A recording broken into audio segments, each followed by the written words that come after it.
What's up, everybody? It's Kevin and Sergey once again welcoming you back to the channel and to another episode in our Antares lore series. This week we're talking about the Isorian Senatex, the spidery cousins of the Concord. That's right, we're going to be talking about one of the most advanced civilizations in Antares space. Isor, the homeworld of the Isorians, was one of the original colonies from Old Earth and one of the first worlds that was actually fully terraformed. So the huge advantage they've always had is natural resources and the ability to kind of fend for themselves. This constant level of advanced technology that the Isorians have had access to has carried them through every age and every collapse, leading up to the Trisapient Age, where they were the most advanced civilization in Antares space. Their technology had become so advanced that they're able to develop a dimensional manipulation technology that they used to destroy a gate. This was the first time in Antares history that this has ever happened, and it is very likely the reason that the Sixth Age collapse began. Now, as we said in previous lore videos, during this collapse, the Isorians kind of just moved forward with the assumption that the Antares Nexus might never, rebuild itself. And so they set themselves to using their technology to create vessels that could travel at basically near light speeds that were previously thought impossible. These advances in technology allowed the Isorians to create a real space empire over the course of about 3,000 years that includes 5 star systems. It is during this time period that the Isorians created the technology of the Imtel in order to knit together their disparate colonies. At the beginning of the 7th Age, this technology spread throughout the Antares Nexus, creating the Pan-Human Concord that we know today. It was at the exact same time that the Pan-Human Concord was spreading rapidly across the Antares Nexus that one of the Isorians' real space probes disappeared once it reached an unknown planet 25 light years from home. Being 25 light years away, the Isorians, of course, have no idea that this probe has disappeared for 25 years, and by that time, the San-Kiri War had already begun. As the Isorians begin to lose contact with their outermost colonies, they mobilize an armada to go counter this mysterious enemy. They knew very little of this enemy other than the fact that they're at least as technologically advanced as the Isorians, if not more. They would soon know the reality of their enemy, and it was pretty wild. I'm assuming it probably surprised a few pan-humans, because the San-Kiri, the alien race that they now found themselves in an interstellar war with, were silicon-based life forms, quite large, almost twice the height of a normal human, and spider-like in appearance, although it's like a weird, hulking, hooved gorilla spider. Yeah. They have 6 limbs that they use in their main locomotion, the 2 forelimbs, which still have hands, and then the 4 back hooves on the weird sub part of their body. But they also have 2 other arms that are right underneath the 2 main ones that they kind of use to manipulate equipment and whatnot. And then all of their technology is also biological and silicon based. The San-Kiri proved themselves to be a very cunning and vicious foe. Prior to coming into human contact, they had already destroyed several other alien civilizations in real space. And when they come into contact with the Isorians, the war does not go in the Isorians' favor, at least in the beginning. Throughout the entirety of the conflict, while, thousands of troops were probably getting vaporized across planets, across the entire Isorian real space empire, the Isorian drones are just in this constant waging of just releasing huge clouds of nanites in an attempt to subvert the San-Kiri technology. But the fact that it's biological and silicon based made it very difficult.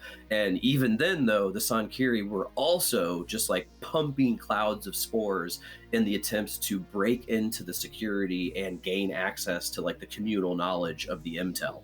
Despite this constant effort, neither side is successful during the early years of the conflict, and it isn't until the San-Kiri have literally pushed to the doorstep of the innermost colonies and Isor itself that the war kind of swings in the favor of the defenders. Now, at this point, the San-Kiri are 40 light years away from their own planet, which allows the Isorians to kind of take advantage of the fact that they're so overextended and mount an offensive resurgence.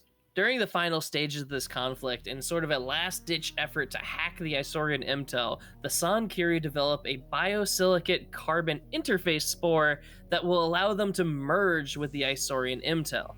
When the San-Kiri deployed this new type of nanospore, it proved to be quite effective and was able to actually strip all of the defensive shards away from the Intel core, whatever that would be, on one of the major Isorian colonies, and it was able to fuse with the Intel itself. Now, what the San-Kiri did not expect to happen is the Intel, as it is apt to do, merged with that technology in a way that actually brought it into the fold. So it immediately became sharing information. And so, whereas the San-Kiri wanted to develop a backdoor into the technology of the Isorians, they accidentally handed on a silver platter the ability for the Isorians to now have a back channel in to the San-Kiri technology. Even though this proved devastating in the conflict to the San-Kiri, it would still take 100 years to actually end the conflict. When the Isorians triumphantly arrived on the San-Kiri homeworld, they found little more than a burnt-out husk. The San-Kiri had performed a scorched earth tactic and blew their own atmosphere off of their planet. The land masses had turned to molten lava, the oceans had boiled away, and there was little to nothing for the Isorians to actually reap from the planet technology or information-wise. As to the San-Kiri themselves, no one had any idea as to where they were able to escape to. Their planet was 40 light years away, so they apparently had plenty of time to slip into the shadows. But that was not the last time that the San-Kiri would be, encountered. The Isorians were actually incredibly lucky and were able to find an intact hatchery located on a moon on one of the San's outer colonies. Using this hatchery, the Isorians were able to basically resurrect the San-Kiri, and they became known as San-Ra, which translates to resurrected San. And this San was different because they weren't enemies. The moment they were born, they were integrated into this new, half alien, half human Intel and became citizens just like any other human. And they were then integrated into the Isorians society, now comprising quite a bit of their population. When the San-Kiri conflict was coming to a close, the hybrid intel that resulted from that war began to spread throughout Antares space. While nobody intended for this to happen, the pan-human Concord that was once a unified whole now had two separate intels within it, and this formed a sort of a rift between the two societies, one forming what is now known as the Isorian Senatex, and the other one remaining the pan-human Concord. The Isorians became known as the Senatex because it mirrors the name of their ancient government, which is now non-existent because they are governed in the same way that the pan-human Concord is via the Intel. Now, there's not a lot to say about the Isorians society as a whole versus the pan-human Concord because they're basically the exact same, just like Sergey said. They are a society plus or minus some spiders. Yeah, exactly. Little extra legs here and there. Things are a bit more goopy on one end of the force, but so there's very similar. So we don't have to go into that much because it's run the exact same way. It is a idyllic society that is incredibly technologically advanced. Now, there are also Nuhu present, just like in the Pan-Human Concord, and these Nuhus are referred to as Senatexes, which is a title that was given to the governing body of the Senatex of old. And so those old terminologies find their way to the seventh age that we're now in. Exactly, in the same way that the Nuhu Mandarins exist for the Concord. Exactly. The same could be said for the Isorian military. I mean, it's going to be very, very similar in its layout to the Pan-Human Concord in the sense of, drones and high technology, but the main difference is being that visually you're going to see the Isorian Pan-Human troops and San troops all encased in that special biosilicon interface suits that they wear, and they're going to be utilizing the phase technology which they were able to acquire from the San-Kiri wars that is really hard to replicate in non-Isorian nanosphere, and the Sanra themselves are going to be the biggest differentiation. They are built for war. They're way bigger, way stronger, way faster, way tougher than a normal pan-human troop, and are able to carry heavier technology and weaponry. And so they exhibited way heavier on the battlefield than normal pan-human troops. When dealing with the other factions of the Antares Nexus, the Isorians are treated very similar to the Concord. Starting off with their Concord cousins, they are, once again, wholly incompatible. When they come into contact with each other, there will be a conflict no matter what. It's not a conscious thing.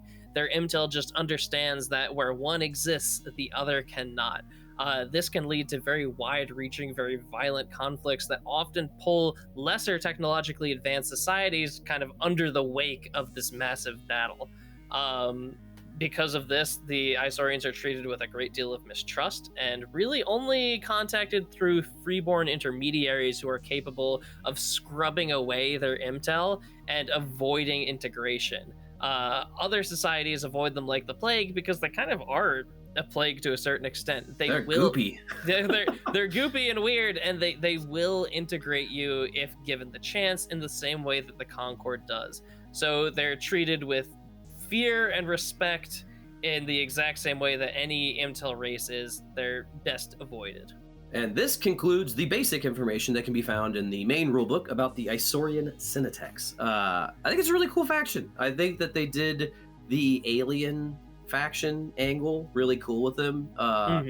And the San are one of the neatest. Like I think they in a lot of what I've read, Antares always tries to have aliens that are very alien, and they definitely accomplish that with the San. They look so cool. They're very spidery and gross and weird, and I mean they're one of my favorite factions, both lore wise and on the table. And they play weird too. They play as like kind of slippery and unusual, which I think is cool. Oh, absolutely. They have some of the more unique units too. The Isorian sniper is super awesome. And the fact that they have like the phase technology throughout is super cool because it's, you know, the whole thing is very lore friendly. And like you said, it really does make them play quite uniquely on the battlefield. Now, all this said, though, when we constantly are talking about them being slippery and spidery and stuff like that, they're not evil. Like, because it's like not by any means. I've heard. I guess it's a matter of perspective, but yeah. Well, and it's like I've heard people poke fun at the fact that it's like kind of like the Concord is the normal faction and the Isorians are like the chaos faction. You know what I mean?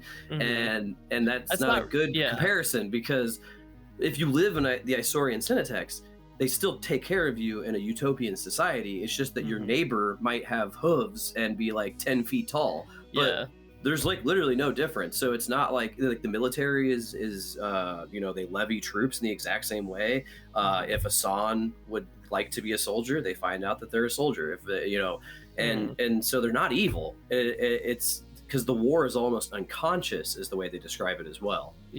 Yeah, it's not. Well, they're as evil as the Concord. They're on the exact same moral level that the Concord would be.